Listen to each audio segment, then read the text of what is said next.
গত 27শে সেপ্টেম্বর বর্ধমান ইউনিভার্সিটির আন্ডারে সেকেন্ড সেমিস্টারের স্টুডেন্টসদের আইডিসি এক্সাম হয়ে গিয়েছে। যে সমস্ত বর্ধমান ইউনিভার্সিটির স্টুডেন্টসরা গতকাল পরীক্ষা দিয়েছো তাদের জন্য আজকের ক্লাসটা আমি রেডি করেছি, যাতে প্রত্যেকেই কোশ্চেনের অ্যান্সারগুলো মিলিয়ে দেখে নিতে পারো যে কে কটা গতকালের পরীক্ষায় ঠিক করেছো এবং কে কটা কোশ্চেনের অ্যান্সার রং দিয়েছো। তাহলে তোমরা একটা মোটামুটি প্রেডিকশন করতে পারবে যে আইডিসিতে তোমরা আউট অফ 40 কত মার্কস পাবে। তো চলো আজকের ক্লাসটা তাহলে স্টার্ট করি। প্রথমে কোশ্চেন ছিল যে আমাদের ভারতবর্ষে ড্যাশ এর জিনগত বৈচিত্র্য সর্বাধিক। সঠিক উত্তরটি হলো এই চারটি অপশনের মধ্যে ম্যাঙ্গো বা আম। সেকেন্ড কোশ্চেন, ড্যাশ হলো ভারতের জীববৈচিত্র্যের সবচেয়ে প্রচলিত হটস্পটগুলির মধ্যে একটি। সঠিক উত্তরটি হলো পশ্চিম ঘাট বা western Ghats. Number 3 question is, নিচের কোন বছরটিকে জাতিসংঘ জীববৈচিত্র্যের আন্তর্জাতিক বছর হিসেবে ঘোষণা করা হয়? সঠিক উত্তরটি হলো 2010। এর মধ্যে কোন প্রজাতি বিপদগ্রস্ত আবার সম্মুখীন প্রজাতির IUCN শ্রেণী বিভাগে নেই? সঠিক উত্তরটি হলো হার্মফুল বা ক্ষতিকর। পূর্ব কলকাতার জলাভূমি হিসেবে ঘোষণা করা হয়েছে রামসার সাইট। নেক্সট পেজে আমরা চলে যাব। বিপদগ্রস্ত প্রাণী এবং গাছপালাকে বিশেষ যত্নের জন্য সুরক্ষিত রাখার স্থান কি নামে পরিচিত? সঠিক উত্তরটি হলো এক্সিটু সংরক্ষণ। ভারতের নিম্নলিখিত জাতীয় উদ্যানগুলির মধ্যে কোনটি ইউনেস্কোর প্রাকৃতিক বিশ্ব ঐতিহ্যের তালিকায় রয়েছে? সঠিক উত্তরটি হলো কেওলাদেও ঘানা জাতীয় উদ্যান। একটি পরিবেশগত অবস্থা যেখানে একটি প্রজাতিকে এমন একটি স্থানে প্রবর্তন করা হয় যেখানে তারা অনন্য বা ইউনিক। সঠিক উত্তরটি হলো স্থানীয় প্রজাতি বা এন্ডেমিক স্পিসিস।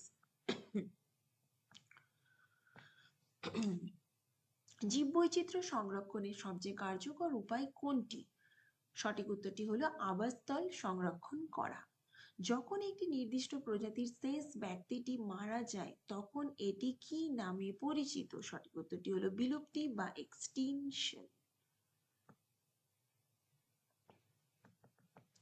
পৃথিবীতে সবচেয়ে বড় জীববৈচিত্র্য কোথায় পাওয়া যায়?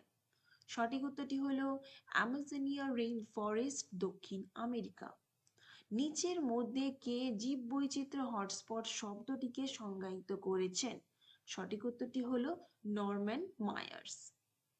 নিচের কোনটি জীববৈচিত্র্যের হটস্পট অঞ্চল নয়? সঠিক উত্তরটি হলো আন্টার্কটিকা।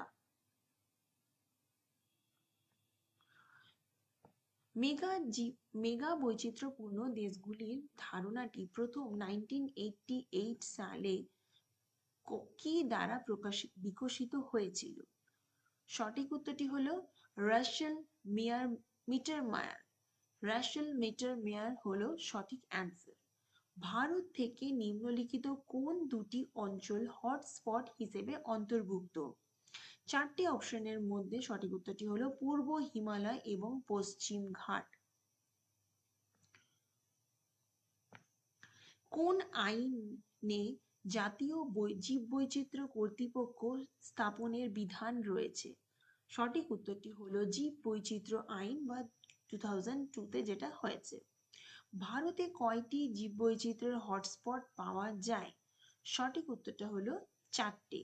এখানে যদি তোমাদের কোশ্চেন আসতো যে আমাদের আউট অফ ওয়ার্ল্ড, সেখানে কিন্তু 4-এর জায়গায় সেটা অ্যান্সার হতো 36, যেহেতু ভারতে বলেছে অ্যান্সার হবে 4। প্রাকৃতিক আবাসস্থলে প্রজাতির সুরক্ষা এবং সংরক্ষণকে কি বলা হয়ে থাকে? সঠিক উত্তরটি হলো ইনসিটু সংরক্ষণ। জীববৈচিত্র্যের হটস্পটগুলি পৃথিবীর পৃষ্ঠের কত এলাকা জুড়ে রয়েছে? The right answer is 2%. Bharat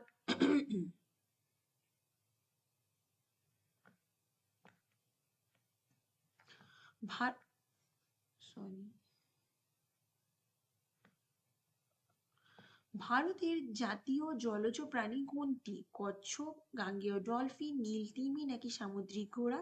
সঠিক উত্তরটি হলো গাঙ্গেয় ডলফিন। বাঘ নিচের কোন জাতীয় উদ্যানের বাসিন্দা নয়? সঠিক উত্তরটি হলো গির। বায়োস্ফিয়ার রিজার্ভ অঞ্চল যা আইনত সুরক্ষিত এবং যেখানে কোনো মানুষের কার্যকলাপ অনুমোদিত নয়। সঠিক উত্তরটি হলো কোর জোন। সাইলেন্ট ভ্যালি প্রকল্পের সাথে নিম্নলিখিত রাজ্যগুলির মধ্যে কোনটি সম্পর্কিত? সঠিক উত্তরটি হলো কেরালা। Number 24 questions.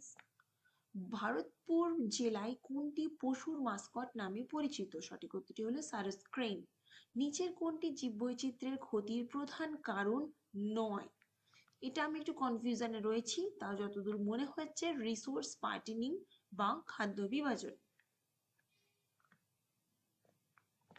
নিচের কোন প্রাণী এবং উদ্ভিদের জোড়া ভারতে বিপন্ন জীবের প্রতিনিধিত্ব করে? সঠিক উত্তরটি হলো নিকোবর পাম অ্যান্ড রেড পান্ডা। ড্যাশ ভারতীয় ঔষধি গাছের একটি বিপন্ন প্রজাতি? সঠিক উত্তরটি হলো ওডোফাইলাম হেক্সানড্রাম। প্রাকৃতিক সম্পদ সংরক্ষণের একটি গুরুত্বপূর্ণ কারণ কি? সঠিক উত্তরটি হলো জীববৈচিত্র্য সংরক্ষণ। যে প্রজাতির সংখ্যা ক্রিটিক্যাল পর্যায়ে হ্রাস পেয়েছে তার নাম হলো বিপন্ন বা এন্ডেঞ্জার্ড। সম্প্রতি যে প্রজাতির সংখ্যা হ্রাস পেয়েছে এবং ক্রমাগত হ্রাস পেয়েই যাচ্ছে তার নাম হচ্ছে বিপন্ন বা এন্ডেঞ্জার্ড। একই কোশ্চেন প্রায় দুবার রিপিট হয়েছে।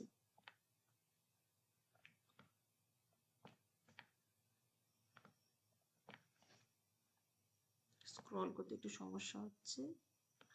কোন বছরটিকে ইকোট্যুরিজমের আন্তর্জাতিক বছর হিসেবে বিবেচনা করা হয়? সঠিক উত্তরটি হলো 2002। ইকোট্যুরিজমের জন্মস্থান কোনটি? সঠিক উত্তরটি হলো কোস্টারিকা। বিশ্বের প্রথম আর্থ সামিট ব্রাজিলে অনুষ্ঠিত হয়। কোন বছরে ভারত সরকারের পর্যটন মন্ত্রক ইকোট্যুরিজম নীতি ও নির্দেশিকা প্রকাশ করে? 1998-এ। ভারতের প্রথম পরিকল্পিত ইকো পর্যটন গন্তব্য কোনটি? সঠিক উত্তরটি হলো তেনমালা। নেক্সট কোশ্চেন ইজ, কোন ধরনের ইকো ট্যুরিস্ট সাধারণত প্রাকৃতিক এলাকায় বিশ্রাম নেওয়ার জন্য পছন্দ করেন? সঠিক উত্তরটি হলো ডেডিকেটেড ইকো ট্যুরিস্ট। প্রধান ইকোট্যুরিজম সম্পর্কিত দেশ হলো নেপাল। বায়োস্ফিয়ার রিজার্ভ প্রোগ্রামের প্রধান উদ্দেশ্য হলো ইকোট্যুরিজম সংরক্ষণ।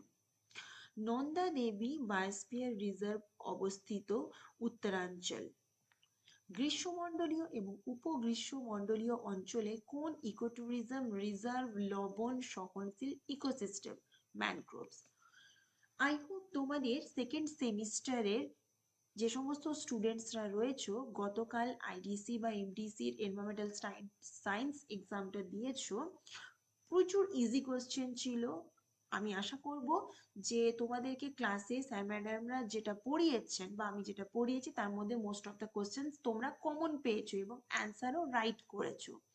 যদি কোনো কোশ্চেনে কোনো রকম কোনো কনফিউশন থাকে তাহলে আমাকে তোমরা অবশ্যই জিজ্ঞাসা করতে পারো। তাহলে আজকের ক্লাসটা আমি এখানেই শেষ করছি। Thank you so much.